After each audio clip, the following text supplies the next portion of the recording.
A gente começa falando de um dos principais temas aí dessa semana, que gerou já bastante discussão na internet aqui na nossa live, lá no canal Jovem Pan Grupo RIC. Então chega também para comentar esse novo desdobramento, porque a Câmara Federal já está estudando suprimir trechos da reforma tributária que foi aprovada no Senado. Esses seriam os trechos que ampliam exceções para setores, produtos e serviços.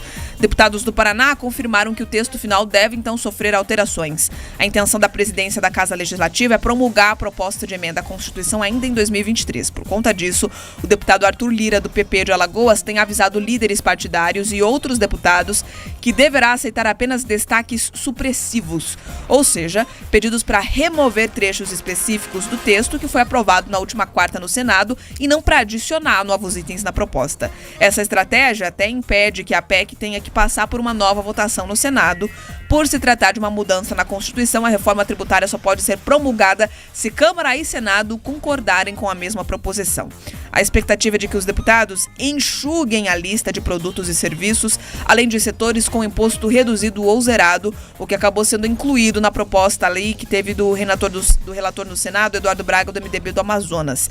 A ideia central, então, é simplificar o pagamento de tributos por meio da unificação da cobrança, mas não há ainda um consenso sobre vários pontos da proposição. A atual proposta transforma vários tributos em apenas um, o IVA, Imposto sobre Valor Agregado, sistema que já funciona em mais de 170 países. O deputado Luiz Carlos Rauli, do Podemos, que é considerado como um dos pais da reforma tributária, elogiou o texto e ressaltou que algumas mudanças devem ocorrer ainda na proposta. O conjunto da reforma é muito bom. Eu daria, assim, nota 9, entre de 0 a 10, da modernidade, da melhor prática mundial de tributação com a implementação do IVA.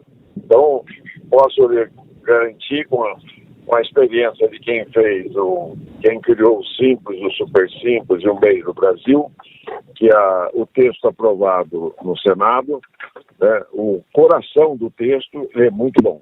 Tem alguns excessos que vamos tentar tirar na Câmara dos Deputados no retorno ou na continuidade, mas está preservada a íntegra da melhor proposta de IVA do mundo. É isso que importa para o Brasil. É uma proposta suprapartidária, de interesse da federação, dos estados, de interesse dos municípios, de interesse da União, de interesse dos empresários, dos trabalhadores e principalmente das famílias brasileiras, que são as consumidoras. Rauli também fez questão de ressaltar que a alíquota prevista para o IVA deve ficar em torno de 25% e que será menor do que a soma da cobrança dos impostos atuais. O IVA, IBS e CBS vai ser muito menor do que a soma da cobrança do ISS, ICMS, IPI e PIS/COFINS. Esses 5 impostos hoje têm uma alíquota média de 40% e vai cair para uma alíquota média de 25%, porque nós vamos acabar com a guerra fiscal, que custa 3,5% do PIB ao ano. Nós vamos acabar com a inadimplência, que custa 2% do PIB ao ano, e vamos acabar com a burocracia declaratória, que custa 1% ao ano. No outro lado, nós vamos diminuir a sonegação, que é de 8% do PIB. Nós vamos conseguir reduzir a sonegação para menos da metade. Vamos fortalecer as empresas, vai voltar a gerar emprego, riqueza, o Brasil vai voltar a crescer, melhorar os salários e aumentar o poder aquisitivo das famílias. Isso que está contido na reforma tributária. O líder da bancada paranaense no Congresso Nacional, o deputado Toninho Wandecher, do Progressistas, por outro lado, fez críticas às emendas que foram incluídas no texto ao Senado. Ele criticou principalmente o trecho que concede incentivos para montadoras se instalarem nas regiões Norte e Nordeste e ressaltou que vão tentar derrubar esse ponto aí da proposta. Mas nós não podemos avaliar da forma que está sendo colocado. Vamos cobrar menos impostos para quem se instala lá no Nordeste. Isso nós estamos perdendo, o Brasil está perdendo. Então, para mim, é um erro. Nós vamos trabalhar esse caso. Tem outros casos também, mas esse é o mais importante. Já estou trabalhando lá em Brasília, junto com o Partido Progressista, para fazermos um destaque e retirar esse texto do texto da reforma. Não é fácil, é uma PEC, né? Mas nós temos que ter 308 votos, né? E espero que o SUS desse segundo, né, para que a gente não deixe esse texto com 38 votos, e nós queremos esse texto que, sem dúvida alguma, cria um problema sério em relação entre estados. deputado Tadeu Venere, do PT, ressaltou que possivelmente não haverá consenso sobre a PEC final, porém ele acredita que é importante aprovar o texto base. A Câmara Federal ela possa analisar com muita calma, não necessariamente haverá consenso entre todos esses pontos que foram aprovados e que foram modificados no Senado, e fala-se inclusive em se fazer uma diferenciação, você ter aquilo que é consenso entre Senado e Câmara já vir para ser sancionado, ou seja, já passar a ser lei, né? Os presidentes das duas casas já fariam isso aí da forma de lei, e o que nós não temos acordo, aquilo que nós não temos consenso, continuaria sendo debatido até que se chegasse a um ponto comum. De qualquer forma, eu vejo como uma grande vitória da sociedade, eu vejo que a maioria dos deputados federais, a maioria dos senadores votaram sabendo que não estavam votando num projeto de um partido ou num projeto de um governo. O governador Ratinho Júnior voltou a se posicionar contra as mudanças que foram feitas pelos senadores na reforma tributária.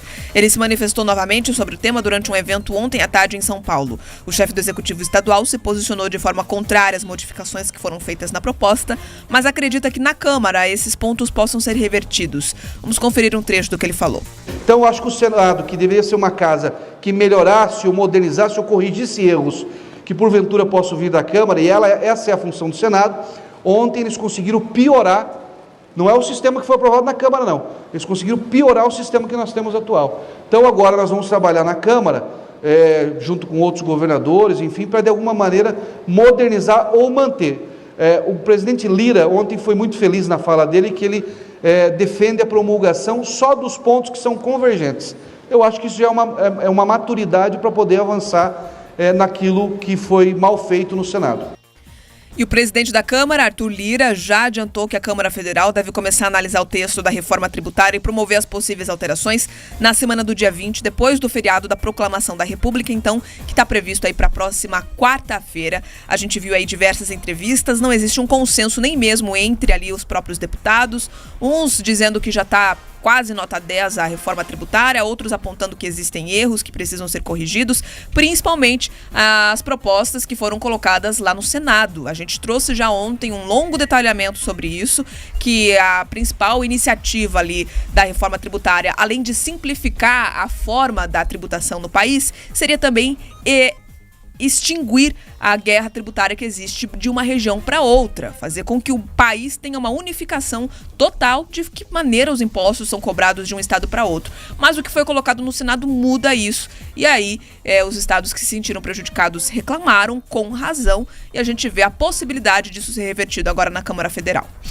É fundamental que a reforma passe. Fundamental. O Brasil não suporta mais esse modelo tributário que nós vivemos. Não suporta mais. Agora, não pode ser a qualquer custo, de qualquer jeito. Então, nesse momento, é uma responsabilidade imensa dos deputados federais corrigirem aquilo que foi deturpado, aquilo que os lobbies conquistaram dentro do Senado.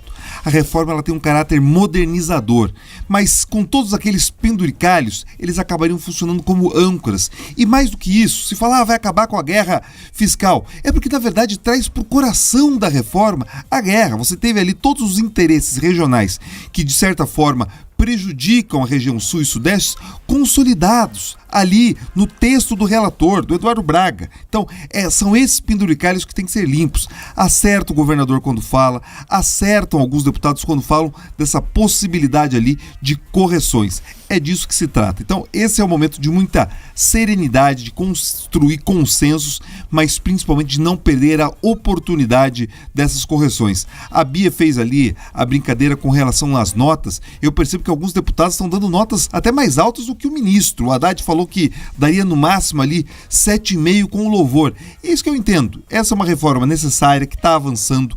Ele tem ali um grande benefício que vai tornar explícito para todos nós consumidores o quanto nós pagamos efetivamente de impostos. E a partir daí, inclusive, a gente vai ter uma liberdade maior de cobrar os nossos governantes, gestores, legisladores, quanto a medidas para reduzir esse tipo de alíquota e o peso desses tributos no nosso bolso. Com as distorções que nós temos hoje, a gente vai ter que ficar atento, Bia, porque a reforma vai ter impactos diferentes conforme o perfil de consumo, o perfil de vida de cada um de nós brasileiros. Então, vale muita atenção, a bola agora com os deputados, e eu gostei muito do tom do líder da bancada, do Toninho Vancher, que tem ali procurado articular e defender os interesses do Estado. É disso que se trata, defender os interesses do Estado, do Paraná, do Brasil, e não cuidar ali do lobby de uma ou outra empresa, que tem muito deputado que atua, Bia, muito mais em prol ali de algumas empresas, de alguns setores, do que propriamente do interesse coletivo. Enfim, que prevaleça o interesse do Brasil. A reforma ela é importante, mas tem que ser corrigida. Perfeito, não é uma reforma de um governo, de um partido político ou da oposição ou da situação. Ela é uma reforma que tem que ser pensada porque ela é permanente aí para o país, vai ter uma alteração gradativa de muitos anos e a gente precisa pensar dessa maneira, né? Por isso pressionar aí o deputado que você elegeu para nesse momento fazer as correções que você considera aí que sejam importantes para essa reforma avançar.